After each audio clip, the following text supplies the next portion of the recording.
Mga negosyong pwede mo nang balikan, alright? So, sa lahat ng mga nagnegosyo nung pandemic or before pandemic, tapos nung nagkaroon ng pandemic, iniwan muna, baka isa dito negosyo mo, pwede mo na siyang balikan ngayon, okay?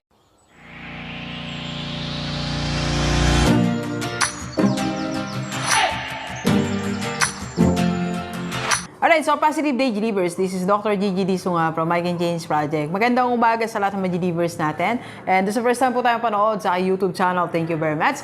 Please subscribe, click na po yan, Doc Gigi Sunga. And sa lahat ng gustong magpa-host kay Doc, or if you want to start, advertise, or improve your business, or you want to join the lineup of investors ng Rockstar Holding Corporation, just PM me sa aking personal life, nandiyan lang sa paligid. Okay? Alright, so mga negosyong pwede mo nang balikan. Alright, so sa lahat ng mga nagnegosyo nung pandemic or before pandemic, tapos nung nagkaroon ng pandemic, iniwan muna, baka isa dito negosyo mo, pwede mo na siyang balikan ngayon, okay? So, there are 11 plus 1, 10 plus 1 na dapat nating balikan, o pwede mo nang balikan, okay? Pero bago yan, gusto lang muna mag-update sa inyo mga Gilivers, ha?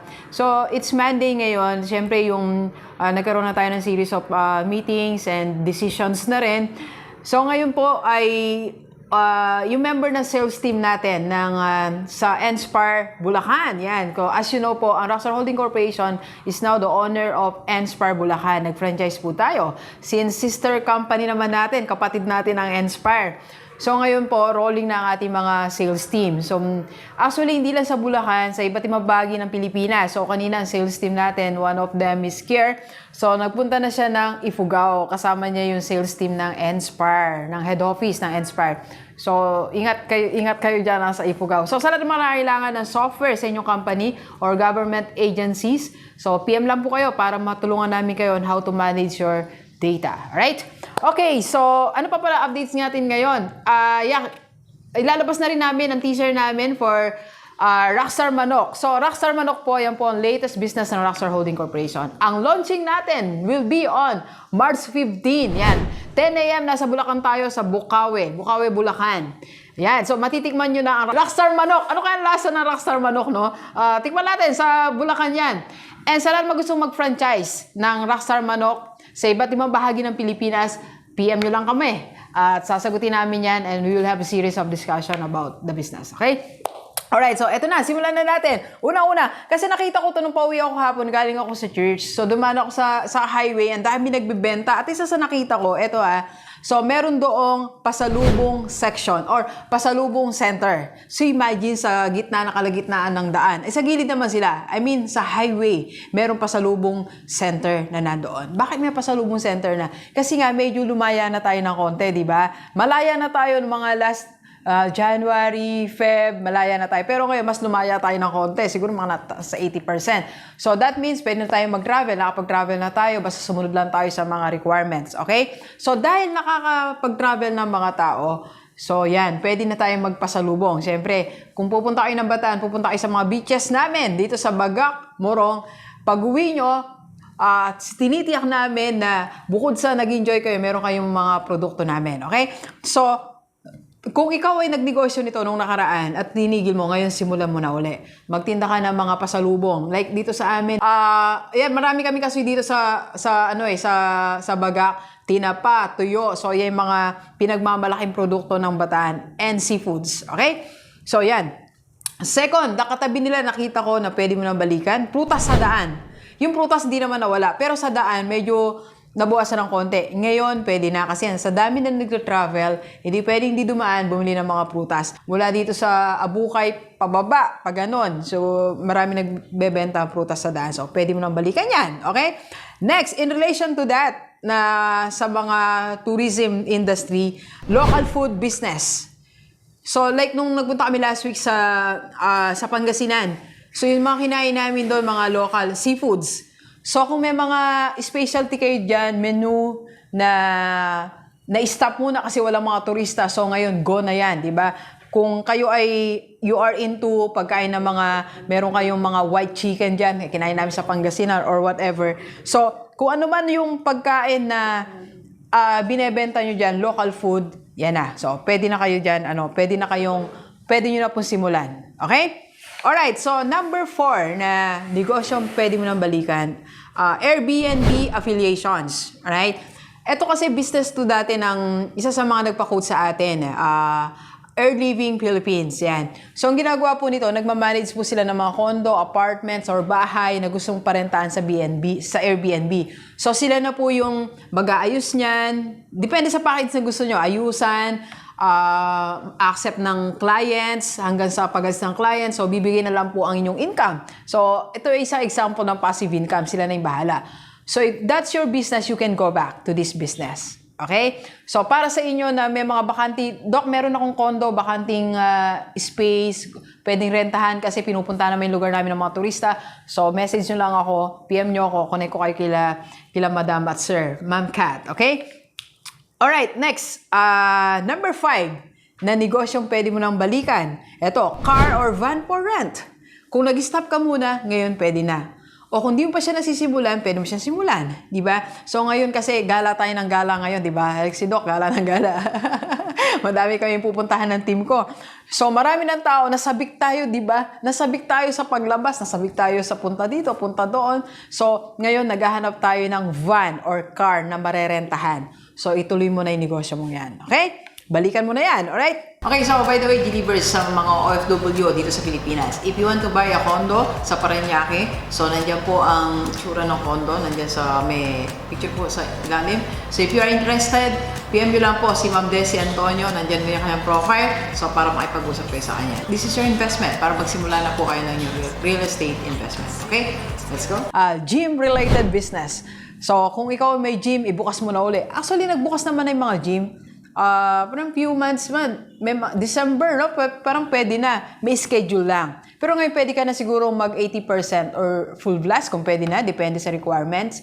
So pwede na bumalik, so pwede mo nang tawagin uli yung mga Zumba instructors mo, boxing instructors, so pwede mo nang expand ang gym mo, o pwede ka nang magdagdag ng other services dyan, magtinda ng mga healthy-related foods or vitamins. Okay? So, yan. Pwede mo na balikan yan, kapatid. Okay? Like si Sir Mike, alam ko, nag-extend pa siya dito.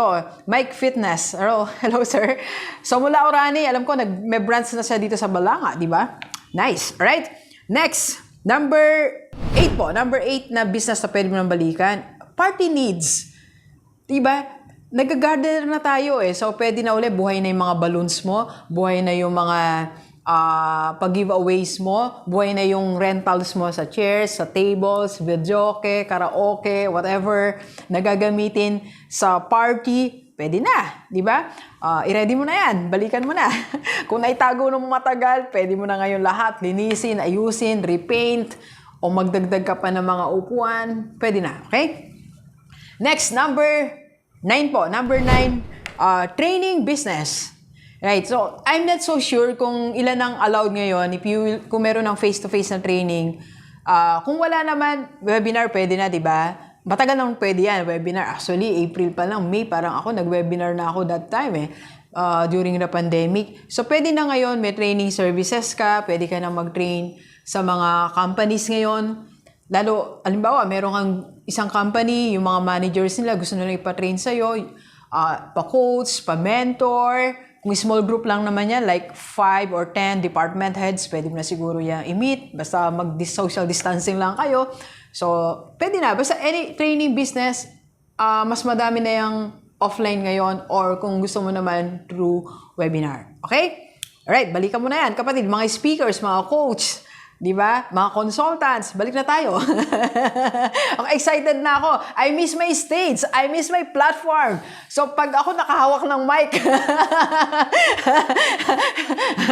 bigyan nyo lang ako ng stage. Kapatid, kung sino unang mag-invite sa akin ng offline, bibigyan ko kayo ng 50% discount. Pahawakan nyo lang ako ng mic. Excited na ako mag-rockstar sa stage eh. Sa mga schools, universities, dati, ang dami nating, as in talaga, mga delivers. Siguro, weekly, di ako nawawala ng schedule. So, ngayon, nawala.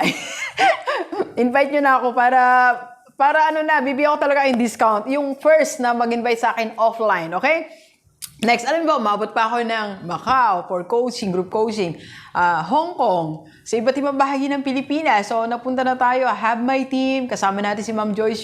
So, ngayon, marami nang nag-apply sa atin as a speaker. So, ready na kami. We are ready to serve you, alright? Next, number 10 na negosyong pwede mo nang balikan. Ito, if you have group of sellers. Like kami, meron kaming clothing trading, GDS clothing trading. Pero nung pandemic, as in, nawala talaga, nabawasan ng 80%, 20% na lang natira sa mga resellers namin. Kasi nga, hindi siya priority that time, yung damit. Sino ba bibili ng damit? Di ba pagkain muna during pandemic? Especially nung month of May, June, syempre di ka naman bibili ng damit, bibili ka muna ng pagkain mo. Pero ngayon, nakakapagtrabaho na yung tao, nagsisirculate ng pera. Actually, sinasabi ko nga po lagi sa inyo, ang pera hindi nawala during pandemic, nabawasan lang yung circulation, nag-stock. Di ba kaya maraming tao ngayon, mapera po yung mga yan. Mapera po tayo. Kasi yung dapat na pang-travel natin, hindi natin nagasos. Yung dapat na pang-mall, hindi nagasos. Yung dapat na pang-resto, pang-shopping, hindi nagasos. Nandiyan lang. Okay? Nandiyan lang ang pera, hindi naman nawala eh. Hindi lang nagsisirculate ng mabilis. Okay? So, ngayon, nagsisirculate na ng, medyo may kabilisan na ng konti. So, people now can buy anything you will offer them. So, kung meron kang negosyo, na meron kang group of resellers, kontakin mo na yung mga resellers mo, tawagan mo na, sabi mo, let's go, tara na, magbenta na uli. Andiyan yung mga tao, they are ready to buy your products and to avail of your services. Okay? And last, number 11, na negosyo na pwede mo nang balikan is your printing business. Alright? Like ngayon, sabi ko nga po, part na kami ng Impressing dito sa Bataan. So, we print tarpaulin, t-shirt, mags, and other souvenirs, programs, and other things. Panggamit sa negosyo mo, pang events. So, we print those and we deliver dito sa Bataan. So, buhay na siya uli. Dati meron din po kami na home-based business nito, t-shirt printing. Na-stop. It is managed by my sister. So, na-stop muna siya. So, ngayon, nagbabalik na. May mga orders na uli kami. Ganon. So, pwede mo nang balikan yan, printing business mo. Kahit home-based o malaking negosyo. Okay? So, G-Libers, ilan lang to sa mga pwede mo nang balikan. There are other businesses na pwede mo nang balikan na hindi ko nabanggit. Ang mahalaga, bumalik ka na sa negosyo. Ini-invite ka na ng business. Sabi ng business, here I am. Come back to me. Okay?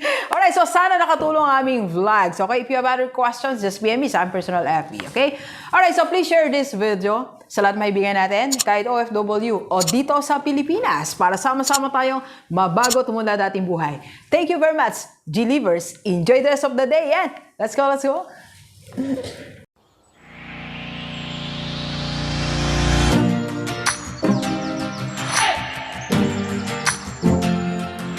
What is RHC or Rockstar Holding Corporation? Yeah, when you say holding corporation, that means you'll be having different shares with different companies. So, Rockstar Holding Corporation aims to have partnership with different businesses all over the Philippines. At the present or as of the moment, what are the businesses of Rockstar Holding Corporation? We already have existing partnership with Inspire. It's an IT solution company.